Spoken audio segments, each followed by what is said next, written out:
Welcome to my third video tutorial. I hope you've enjoyed the first two videos. If you haven't seen them yet, go back and have a look on my Facebook page, Joslyn IT Services, and you can watch the first two videos. Before we start, I'd like to give a shout out to Ianthe.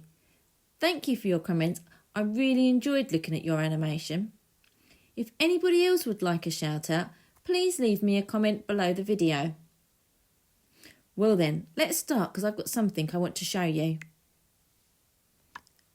I have already created the code for some animation today. And it's based in a sports hall and the two children are going to play with basketballs.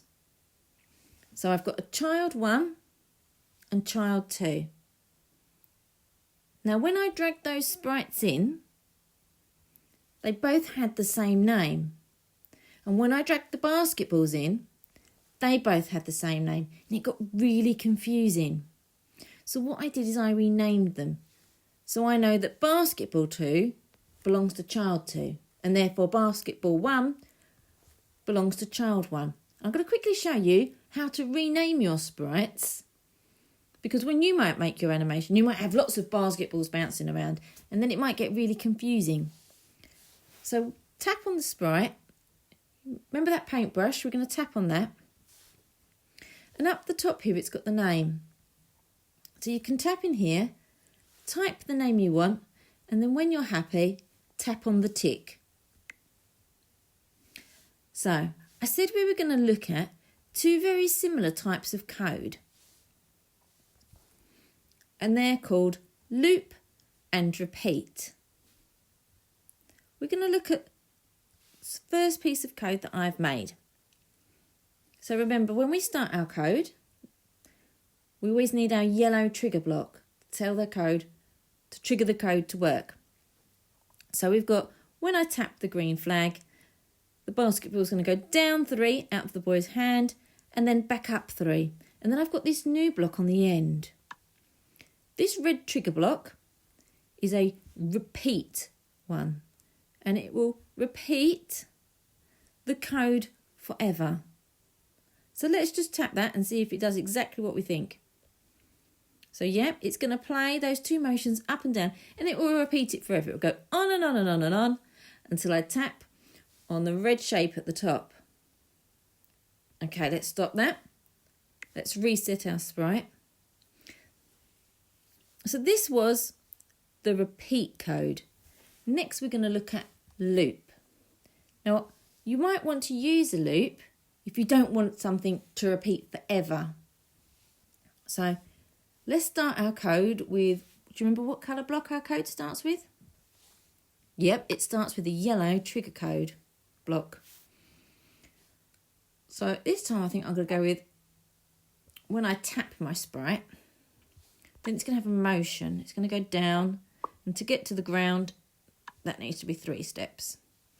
We're now going to try a new control coding block. Control coding blocks are do you remember? The orange coding blocks. And this one here that looks like a piece of jigsaw with a bit missing out the middle.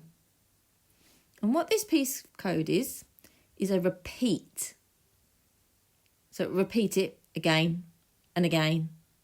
And you tell it how many times you want it to repeat. So in this block here, it says repeat 4. So I'm going to change that. I just want it to repeat 3 times. But at the moment, there's a missing gap. So the ball went down, didn't it? I need to put another move block in here. So I'm going to pick the hop. Oh, and I need to change that to 3 so it touches the ground. And then hopefully, if I reset my sprite, let's read the code. It's going to go down and then it's going to hop 3 times. So should we test that out? Let's tap on the code and see what happens.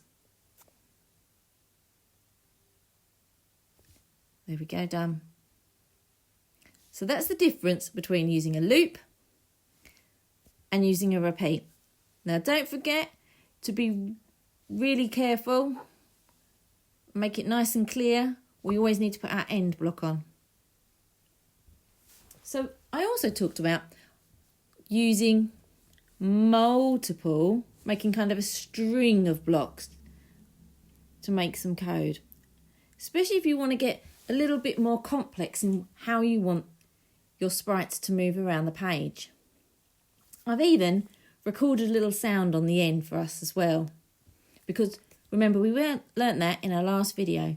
And anything you've learnt in the previous videos, why don't you include them in this project today? So let's tap this code and see what happens. So we start with the green flag.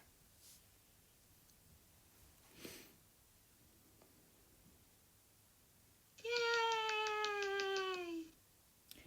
Well, that girl managed to do a slam dunk. Shall we read through the code? So we started with the green flag, and then the ball needed to drop down to the ground, which is 3 steps. It then did 2 hops.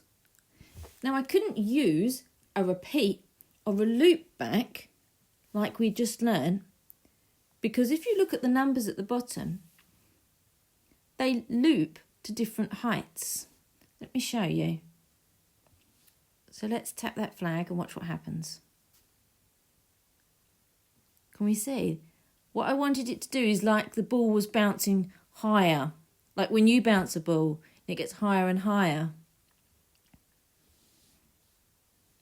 So let's put that rest of the code back. Join it on. And then once it's had a couple of bounces, it went all the way up, across to the hoop, and then slam dunked back down. And I recorded a little cheer at the end with our, let's have a look, green sound blocks. And to keep my code nice and neat and tidy, I remembered just to leave an end block on the end. So for today, I'd like you to have a go at creating some fun in the sports hall. Have a look at the sprites. You're welcome to add footballs, more children, maybe some animals. Make it as fun as possible. And like I said earlier, don't forget the things that we've already learnt. Don't forget about adding sounds. Or maybe you might want to create your own background or even your own sprite. Well, I'm wishing you the best of luck, and don't forget, please do share in the comments how you're getting on. I will see you next time. Bye.